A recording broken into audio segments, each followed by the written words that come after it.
Doctor, ¿es difícil hacer científicos en México? ¿Es difícil? Es decir, ¿hay poco entusiasmo o poco incentivo?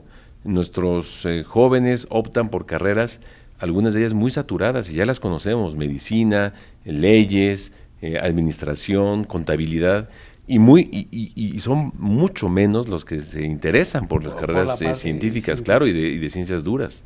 Es cierto esto. Yo creo que hay dos aspectos relacionados con esto.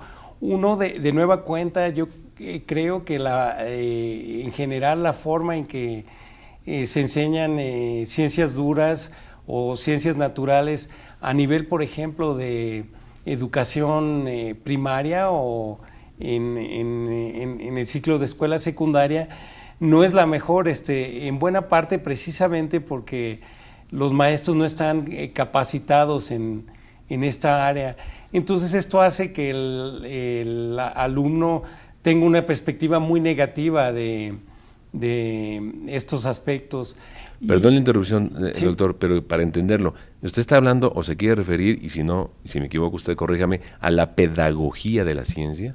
No solo necesariamente a la forma de enseñar, sino yo creo que muchas veces las personas que enseñan realmente no tienen conocimiento a profundidad de entonces el problema es doble, o sea, no tienen ni el suficiente conocimiento para poder dar la enseñanza, digamos, en el aula, frente al grupo, pero tampoco la pedagogía, o sea, son por las decirlo dos cosas rápidamente, ni son buenos químicos como químicos, ni son buenos pedagogos de la química. De la química, exactamente.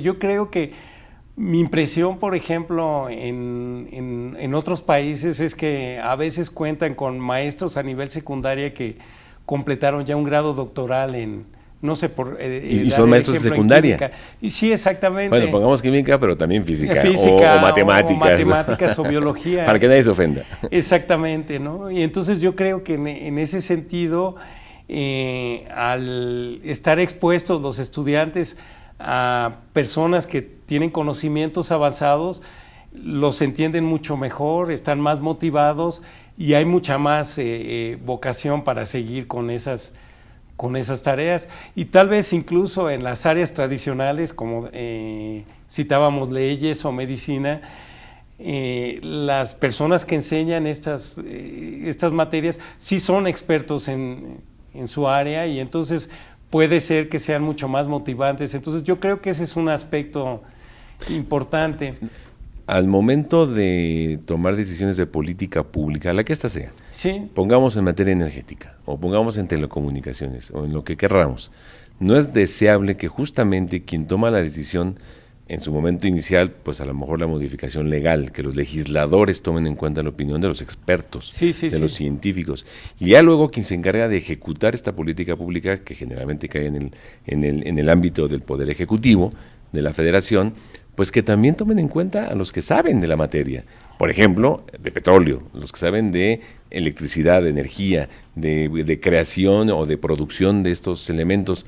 ¿No es lo deseable? No, sí, desde luego. Yo creo que eso es necesario, aunque el punto que estaba en el que estaba insistiendo yo es que muchas veces, por ejemplo, a nivel de sociedad, como ciudadano común y corriente, para que yo pueda tener una opinión al respecto, es importante tener algún conocimiento básico que me permita decir, bueno, desde mi punto de vista, técnicamente esto suena razonable o no, sin ser un experto. Es cierto que hay tareas que van a tenerlas que manejar los expertos. Sí, tiene que permear mayor conocimiento, usted lo decía, yo estoy de acuerdo con usted, desde los niveles educativos básicos. Doctor, ¿es caro hacer ciencia en México? En cierta forma, bueno, ahí tendría dos respuestas. Por un lado, yo creo que sí lo es comparado con el quehacer en países, por ejemplo, que tienen una mayor tradición o tienen más desarrollo. Parte de esto es que en muchos casos una buena parte de la infraestructura ya existe, entonces la inversión que hay que hacer es un poco más gradual y entonces en ese sentido pudiera ser más barato. Aquí, por ejemplo, para que algún grupo empiece, casi siempre tiene que ser desde cero, entonces la inversión inicial puede ser mucho más costosa en ese sentido. ¿Por qué queremos hacer ciencia en México? A lo mejor la pregunta es obvia, pero ¿por qué queremos hacer ciencia en México?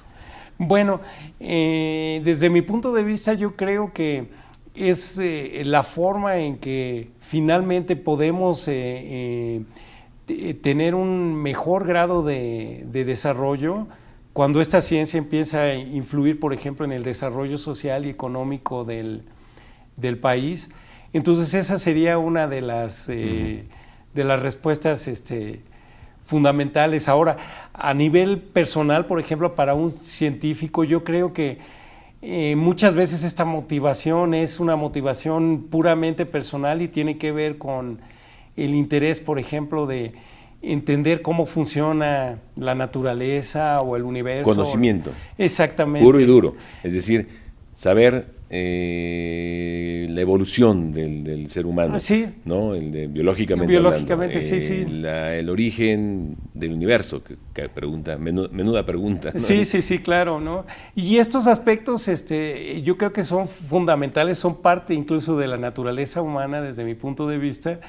Y claro, aspectos específicos de ellos pueden tener en algún momento aplicaciones que nos llevan a tener desarrollos que tengan un impacto social o económico.